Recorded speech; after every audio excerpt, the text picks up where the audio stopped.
Hey, what's up everybody? I'm back here with another Escape from Tarkov money making guide video.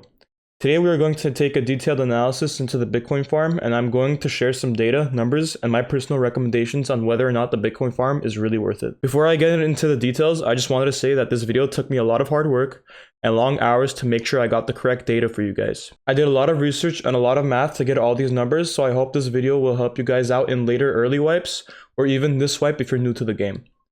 With that being said, I will highly appreciate likes on this video and comments or suggestions of what I should do next. I worked really hard and I want this video to get out there, so your support will help a lot. If you guys like these guide type videos, be sure to subscribe because I'm going to start these series of guide videos up again for Tarkov like I have in the past. Alright, with introductions out of the way, let's start to look at what a Bitcoin farm really is and essentially how the Bitcoin farm works in Tarkov. So we all know that Bitcoins are a physical item in the game we can find while looting. We also know that in our hideout we can find a Bitcoin farm which produces Bitcoins for us while we're playing or not even on our computer. And these Bitcoins can make you a fortune. When I got my Bitcoin farm, it made things a lot easier for me. So in this video, I'm going to be focusing on a few things. The price it takes to get a Bitcoin farm, the rate at which Bitcoins are made, and of course the outcome of how long it could take for you to profit from the investments. I'll also be giving my recommendations at the very end, so be sure to stick around because we're going to be taking a look at a lot of numbers and information. So let's first dive into the price. To get a Bitcoin farm, first we need to get a lot of other hideout essentials. These include the Bitcoin farm itself, Intelligence Center level 2, Med Station level 3, Nutrition level 3, Illumination level 3, Generator level 2, Lavatory level 3, Vents level 3, Water Collector level 2, and finally Workbench level 2. Now it goes without saying that you're going to be getting a lot of these hideout achievements as you play along the game, but I did crunch up the numbers and figured out how much all these items are worth straight from the market if you bought them all.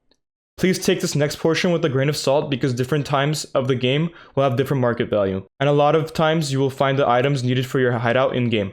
Bitcoin farm level 1 costs 425,000 rubles. Intelligence Center level 2 costs 1,044,000 rubles. Security level 3 costs 275,000 rubles. Med Station level 3 costs 1,899,000 rubles. Nutrition Unit level 3 costs 282,000 rubles. Illumination level 3 costs 400,000 rubles. Generator level 2 costs 377,000 rubles. Lavatory level 3 costs 415,000 rubles. Vents level 3 costs 415,000 rubles. Water Collector level 2 costs 427,000 rubles. And finally, Workbench level 2 costs 395,000 rubles.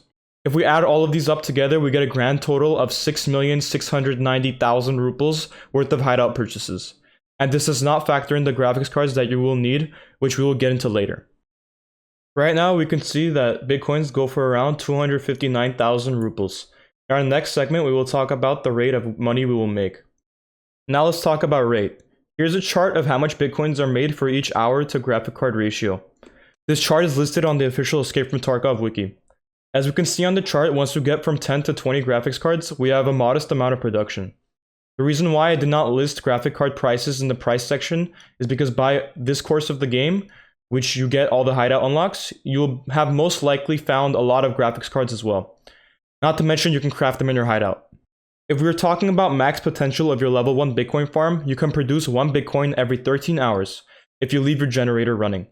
By doing basic math, we can estimate this to be around 478,000 rubles every 1 day for 10 graphics cards being used. These are our estimates, of course, keep in mind. Now we need to factor in fuel. I myself have solar power in my hideout, so I pay the least amount for fuel. But for those who do not have solar power, you will need to pay 89,000 rubles for fuel from Jaeger every 1 day, meaning your total net profits per day are around 389,000 rubles if your generator is kept running and each Bitcoin extracted before filling up. This number would be 433,000 a day with solar power. Next, let's talk about the outcome and how long it will take to pay off all your debts and make profit. Doing basic math, if we leave on our Bitcoin farm going with all our previous conditions, we will make back in 18 days without solar power and 16 days with solar power. As we can see here, we make our money back pretty quickly, and these are just the raw numbers. A lot of the hideout items will already be paid off as you will play the game. Also, I did not factor finding fuel in game as well, so you can make your money back faster depending on your conditions. Now, I would like to give my 2 cents about what is best. I think while you play the game and go on with the game, you will progress without having to worry much about buying a lot of these items. But when needed, it is definitely worth to buy it and get it as soon as possible, especially early wipe when you can capitalize on it the most. In my opinion, this is a great investment, and numbers aside, you will be getting money for basically doing nothing. I highly recommend getting and progressing as far as you can with your Bitcoin farm. Alright guys, that's going to conclude this video. I hope you guys enjoyed. If this video helped you out, be sure to let me know in the comments and with a like. My Twitch will be in the description if you guys want help and have more questions. I always answer it on stream, so be sure to follow me there as well.